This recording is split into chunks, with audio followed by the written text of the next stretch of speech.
Alright. Okay, so this needs to be protected at all times. Come and say something. I wanna hear your voice. All the eyes on me, all the eyes are all on me. All the eyes on me, all the eyes are all on me. All the eyes on me, all the eyes are all on me. All the eyes on me, all the eyes are all on me. What's going on, everybody? It's your boy, the Mr. Fox, back in the house, and it's time for my review of Unordinary Chapter 131, or Episode 133, but, you know, who cares about that? And honestly, this chapter had a few warm and tender moments, but other than that, not a whole lot went on in this chapter, and let's just talk about it. So, this chapter we cut after John beats down I can't even remember their names. I remember Krolik, Misa,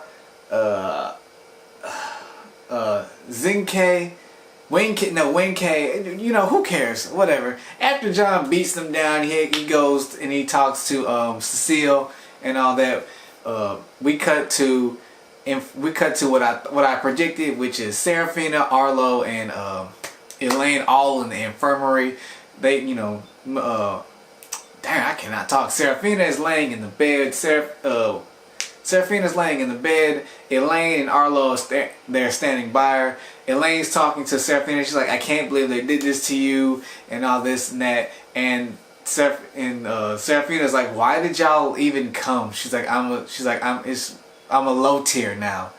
She's pretty much proving what Elena and them said. She was like, especially, and then she looked at Arlo. She's like, especially you. I was like, I'm pretty. She's like, you're the one that told me to know my place now that I'm a cripple and all that. And Arlo didn't say anything. He just kind of looked away and all that. And Elaine's like, well, I mean, you know, we were all worried, sick about you and all that, and we'll protect you until all this blows over. And Serafina's like, oh, she's like, what, for how long? Forever? She said, what if I never get my powers back? Are you going to protect me forever then? It's like, it doesn't make sense. I'm a cripple. Why would you even bother with me at all? You don't bother with any of the other mid-tiers or low tiers. Why would you bother with me? And Elaine doesn't have anything to say. And now, at this point, this is where I was like, they're starting to really see the flaw in the hierarchy system. Because just because Serafina used to be the ace of the school, she no longer is. Like, now granted, you ask me, she needs to be protected 24/7, period. But, you know, as far as the hierarchy is concerned, okay, yeah, you used to be the ace, but now you're not even a low tier. You're a cripple. You have no abilities. No, the system technically doesn't give a crap about you. Anyone can do what they want with you because you don't have the power to back yourself up. And you know, it's in this society, it's just the strong devours the weak. You know, it's a dog-eat-dog world out there. You can't take care of yourself. Either find someone that will or lay down. And majority of the time, it's lay down. So I mean, and right here, I'm really hoping that. I know Arlo's gonna struggle with this for a while. I know it's not gonna be like, oh, I see the error in the system. I'm going to change it. No, it's not what's gonna happen. Arlo is not that type of person. He grew up with this system. He's the king of the school. He's the person that's supposed to uphold the system to the fullest. Besides the headmaster of the school, because that's how that's not how just the school works. I'll say it again. That is how society as a whole works. Is there a giant flaw with it? Yes, there are blaring. There are giant holes in this system and all that. It's very unethical, but whatever. So I feel like Elaine is going to be like, okay, there's something wrong. I'm going to try and change myself before I try and change, you know, the world or this system that we live in. And after all that, we cut to John. He's running in the hallway. He busts in, goes straight past Eason, who's in the bed next to Serafina. But they don't. Well, I don't think. I guess either he doesn't know or he doesn't notice because there's a curtain up and all that. So he runs past, and then you know he goes and he talks to Serafina, and this is like one of the heartwarming moments because like one is like we finally get to see them back together after what, like 3 or 4 or 5 chapters, I think. Don't correct me if I'm wrong, but you know. But also this was a heartbreaking moment too, because Serafina was like, John, I let you down. Now that tugged on my heartstrings. I was like, hold on, wait a minute. What do you mean you let me? What do you mean you let him down? You did all that you could. You were up against 5 people who had abilities, and you had nothing. All you had was your physical combat, which, let's be honest here, you did good on a one-on-one, but you're not on that level. You're not on no Bruce Lee level where you can body 5 people at once, you know. So, she starts tearing up and all that, and that's what made me really sad, because I don't want to see her cry unless it's tears of joy. You feel me? So she's like, I'm sorry, I let you down. I did everything I can. And meanwhile, while she's telling him all this, she's having flashbacks of the whole situation of her trying to fight back and them just beating on her and all that, and her just being utterly powerless to do anything about it. And John is like, he doesn't say anything, but pretty much he's like, look, I'm not trying to hear any of that. He's like, I'm just glad you're safe. And he hugs her. And I love that scene so much. And he's like, look, everything takes time.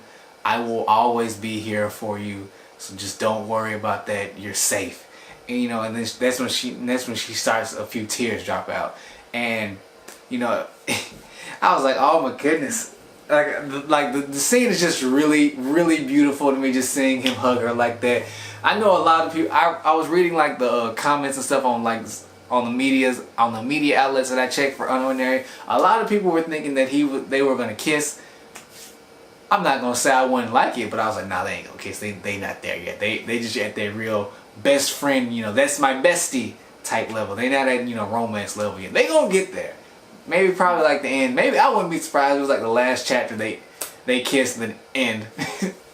I hope it doesn't end like that, honestly. But after all that, that's when Blake and Remy bust in. They bust in and they talk to the it's my boy, the school doctor or whatever. He's on his phone, he texting. I assumed he was texting his girlfriend or something, or just playing on the phone. And they're like, "Where's Eason?" He's like, "Hey, this is my effing infirmary." He's like, "Your friend's over there in the back. Keep it down." And my thing is when he yells at them, but I'm like, "But you were the one yelling," because he tells him to keep it down. He's like, "But I'm like, you're the one that was yelling first." But ain't no one gonna tell him that. You're gonna get your head knocked in and all that mess. But they go to see Eason.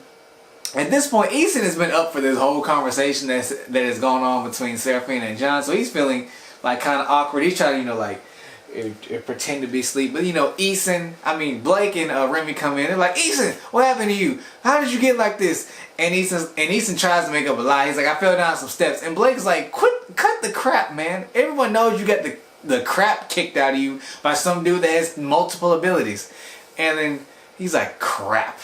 Because the whole time that conversation going on, like I said, the curtain between Eason and Serafina is still up, but John and Arlo can hear. And the next thing you know, Remy's like, who's over there? And she rips the curtain aside, and then she sees Elaine, Arlo, John, and Serafina. And she's like, what are y'all doing here? And then Remy pretty much proceeds to question Arlo. She's like, "Hey Arlo, have you heard about all this stuff going around?" She's like, "We can't be allowing some unknown person with 2 abilities going around beating up students." And Arlo's just like, "I'll check into it." Like pretty much trying to sweep it under the rug, like he knows who it is, but But the whole time that Remy's questioning this, like she is, I wouldn't be surprised by the end of the series she becomes like a detective or something. For like, I want to make sure that everyone gets their due justice and all that, all that crap. But the whole time she's thinking, she is questioning Eason about what happened, and she's trying to put 2 and 2 together. And Eason is trying desperately to change the subject, because the whole time Remy's talking to him, Arlo and John are giving him like the death stares. Like, if you utter a word, you will not make it out of this infirmary by the end of the day. I can promise you that. And he's like, "Look, man, I just got beat up. I'm embarrassed. You're embarrassing me in front of everybody. Just come back later. I'm going to sleep."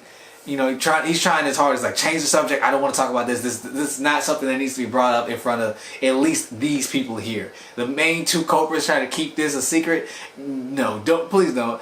But also, you know, after that, you know, Remy and Blake leave. They're like, okay, we'll come check on you later. And Remy's like, Issa's acting a bit weird, isn't he? And Blake's like, because he's a weirdo. Like, what are you talking about?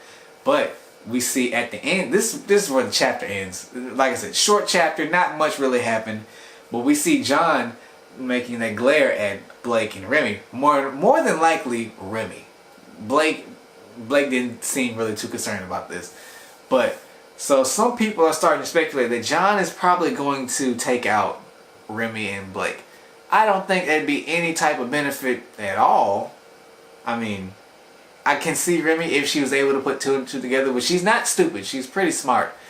But I think it'd just be better to leave it alone. And if she does find out, even then, don't knock her out. Just bring her into the circle. Like, look, listen, this is what's going on. We need you to keep this a secret.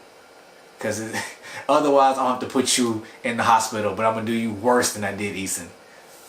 Because John still doesn't know that, actually, no. John does know about Eason. Because I'm pretty sure Cecile filled John in about all the stuff that he doesn't know that's going on.